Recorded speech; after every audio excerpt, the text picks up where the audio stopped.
How to Read a Book by Mortimer J. Adler. Summary. From 4 Minute Books, written by Nicolas Gouquet and read to you by Jonathan McGinley. One-sentence summary. How to Read a Book is a 1940 classic teaching you how to become a more active reader and deliberately practice the various stages of reading in order to maximize the value you get from books. Favorite quote from the author. True freedom is impossible without a mind made free by discipline.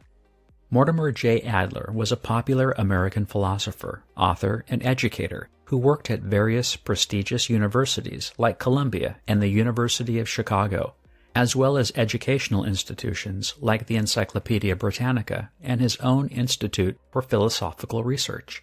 When he died in 2001, aged exactly 98.5 years old, he left behind a massive body of work in servicing of making philosophy more accessible to the masses. One of his most popular pieces is How to Read a Book, which teaches you how to get the most out of reading nonfiction.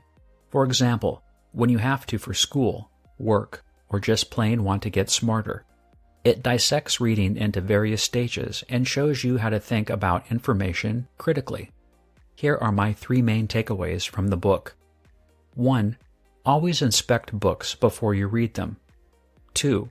Analyze a book's main theme and the author's intentions to get the big picture. And 3. Question every book's importance and logic. Do you want to hone your reading skill so you'll get more out of every future book you read? Let's get to it. Lesson 1. Do an inspectional read every time you want to pick up a new book. Most people want to save time on books by learning how to speed read. I always tell them not to be okay with reading slowly. The one thing I've learned about saving time on books is that it doesn't happen while reading. Where you save time is deciding what you'll read in the first place.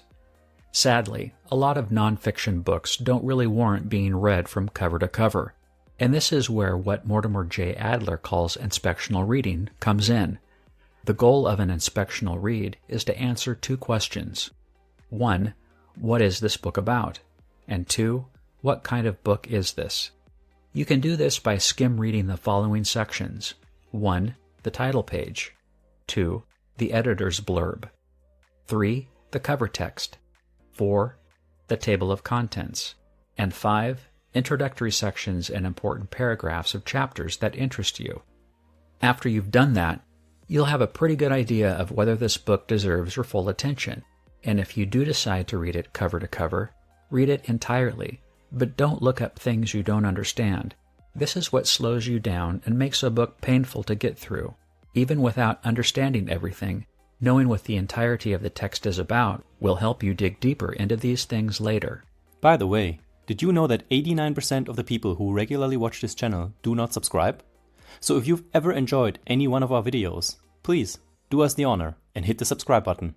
It makes a bigger difference than you know, and the more people watch, the higher quality summaries we can create. Thank you, and let's get into... Lesson 2. Try to find the main theme and the author's intentions by analyzing a book in detail. This is where analytical reading comes in. Once you've read the book, you can really analyze it. This is where taking notes, highlighting, summarizing, and thinking long and hard about the content become your tools of the trade. First, you should answer this question. What was the author's aim when he or she decided to write this book with this title? Looking at the title will not only make it dead simple for you to categorize the book, for example, into math, history, how-to, or self-help, but remembering the main goal of the book will later help you connect complex ideas back to the overarching theme.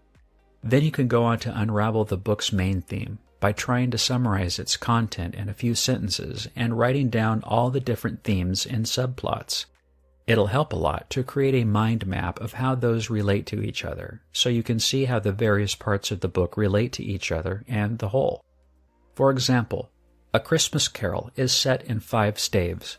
You could summarize it briefly by saying first, Scrooge is visited by a ghost of his former business partner and warned about his future. Then, he's shown the past, present, and future by 3 ghosts, which cause him to change and go from greedy miser to generous giver. In an X-ray, this plot would resemble the bones of the book. whereas the exact structure, potential subplots, and other recurring themes would be more like the book's flesh. Important too, but useless if you don't know what's going on underneath. Now, before we get into lesson number 3, if you learned something new from this video, you should download our secret list of the 12 best nonfiction books most people have never heard of. After summarizing over 1,000 books, we handpicked these 12 mind-blowing titles that fly below everyone's radar and turned them into a beautifully designed, easy-to-skim PDF. Discover your next great read in these hidden gems and stay ahead in your personal journey and of the competition. Just enter your email using the link below this video, confirm in your inbox, and we'll instantly send you the list, free of charge. Alright, let's dive into lesson number 3. Lesson 3. Ask more questions about books, critically thinking about their importance and logic. Inspectional and analytical reading help you read more selectively and to understand what you read better. However, the most important lesson about reading books in general, I think, is this. Always question a book's significance and logic. Even if you select well, it does you no good to remember the content of a book that's irrelevant.